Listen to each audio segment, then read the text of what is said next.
In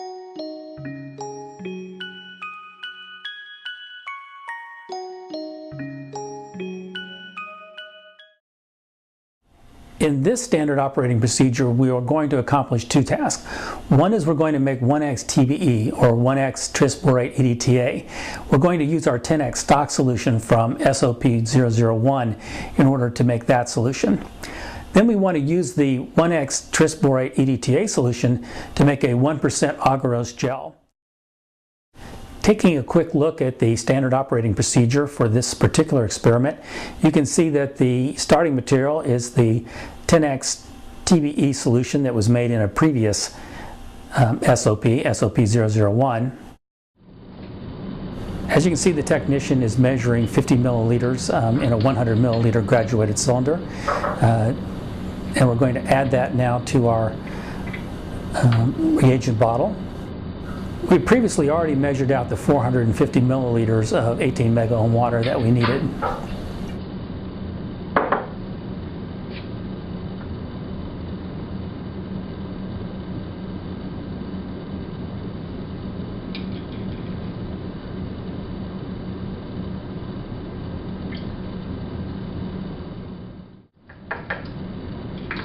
Homogenize, and then also put a stir bar in it and spin it very quickly. We want it to be very homogenized. The water and the 10x stock solution are very different densities. Now we're going to remove the Teflon stir bar with a Teflon stir bar remover.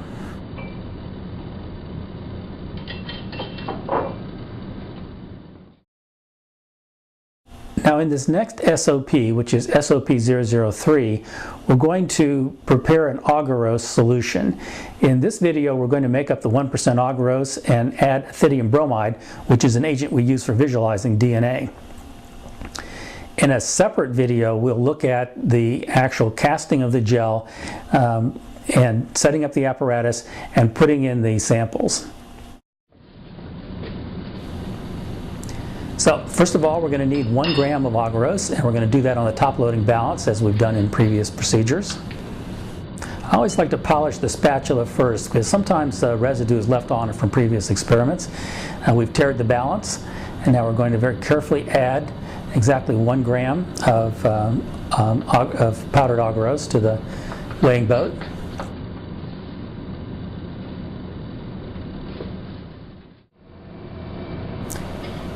Now we've set the ring on the graduated cylinder for 100 milliliters, and we're going to measure out then 100 milliliters of 1x TBE solution.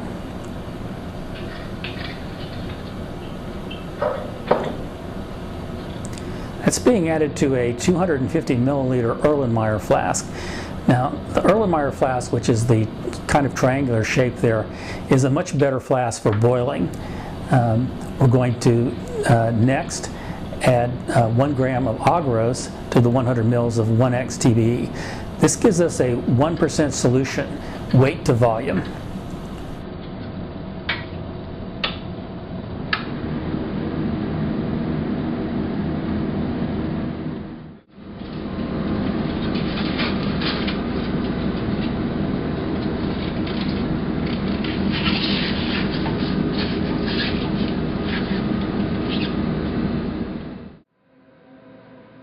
We need to add ethidium bromide, and we do that under the fume hood, not outside in the laboratory on a table. The fume hood is being used because ethidium bromide is a mutagen. It's a chemical that reacts with DNA. So we're going to set a P10 micropipetter for 2 microliters, and we're going to very carefully transfer using our clean sterile technique there 2 microliters of ethidium bromide into the agarose solution.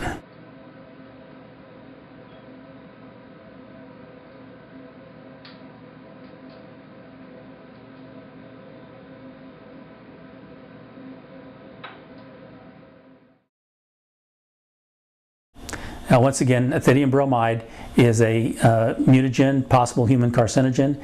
You should treat this solution, any gels, any glassware, any pipette tip, anything that came in contact with it is now considered to be hazardous waste.